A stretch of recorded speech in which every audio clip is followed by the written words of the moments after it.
Hello everybody, Math Hobo here, and today we will be talking about one of the most special topics in math, a circle. So let's say that we have a circle of radius r, and we're trying to get the circumference of a circle. So let me write that down.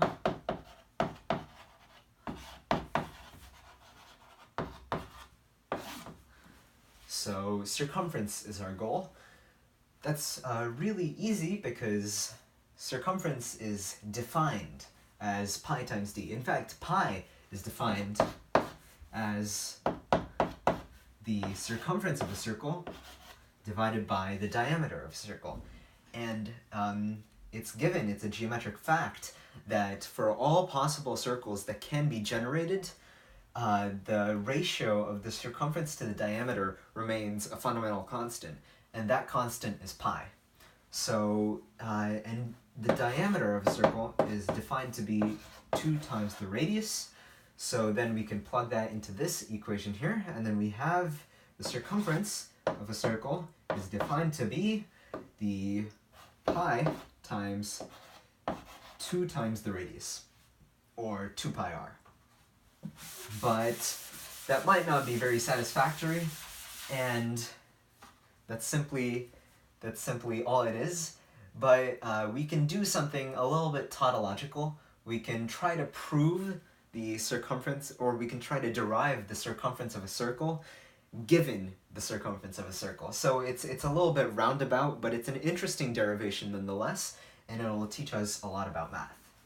So what we're trying to get is the circumference, and let's do something a little bit unconventional.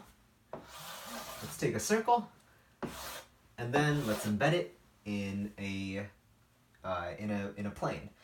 And this won't be our regular x and y Cartesian plane, rather it'll be the polar coordinate plane. So in polar,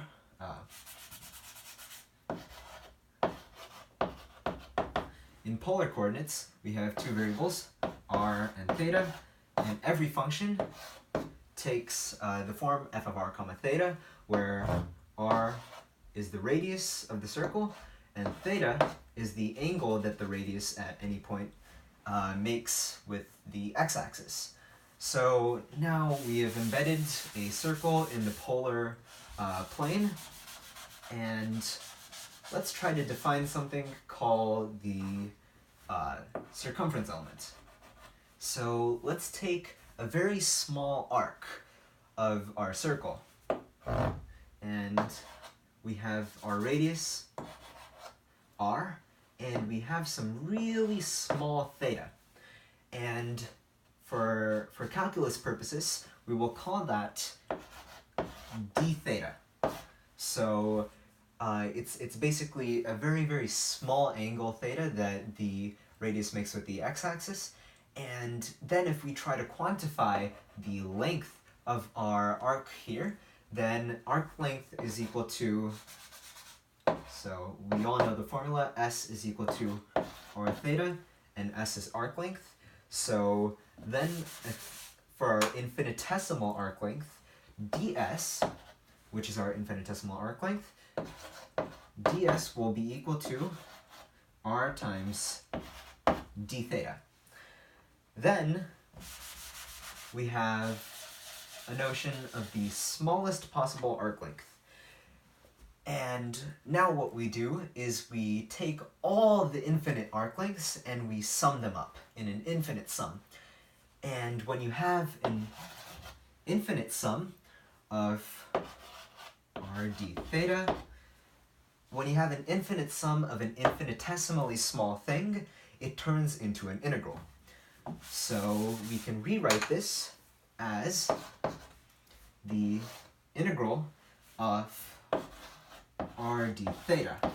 In fact, we can even pull the r out of the integral since it is a constant, and we can rewrite this as r times the integral d theta. But what limits would you place on this integral?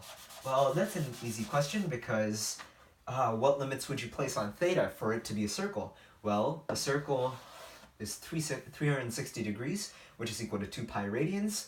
So you would start at 0 and you would end at 2 pi. So you would end at the same point that you started, so it would be integrated from 0 to 2 pi. So then you have r times integral 0 to 2 pi d theta.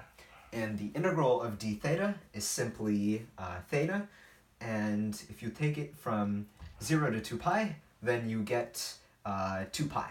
So then you finally end up with this entire integral is equal to 2 pi r, which is the diameter, which is the circumference of a circle. Thank you very much.